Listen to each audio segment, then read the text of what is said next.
বৈষম্য বিরোধী ছাত্র আন্দোলনের বগুড়ার প্রথম শহীদ সিয়াম শুভর মৃত্যুবার্ষিকী উপলক্ষে শনিবার বিকেলে শহরের সেউজগাড়িতে শহীদ সিয়াম শুভ চত্বরে ২০০ পথশিশু ও নিম্ন আয়ের মানুষদের হাতে খাবার তুলে দেয় বৈষম্য বিরোধী ছাত্র আন্দোলনের নেতাকর্মীরা।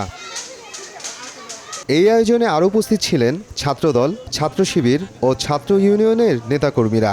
শহীদদের যে স্মৃতি সেটিকে ধারণ করতে আমরা পথশিশুদের মাঝে খাবার বিতরণের মাধ্যমে আমরা তাদেরকে এবং তাদের এই যে আত্মত্যাগ বা তাদের যে অবদান সেটিকে আমরা মানুষের মাঝে বিলিয়ে দিতে দেওয়ার জন্য আজকের এই আমাদের কর্মসূচি বাস্তবায়ন করি। জানা যায়, গত বছর জুলাই আগস্ট গণ অভ্যুত্থানে আইন শৃঙ্খলা রক্ষাকারী বাহিনীর গুলিতে বগুড়ায় প্রথম শহীদ হয় ১৪ বছর বয়সী পথশিশু সিয়াম শুভ।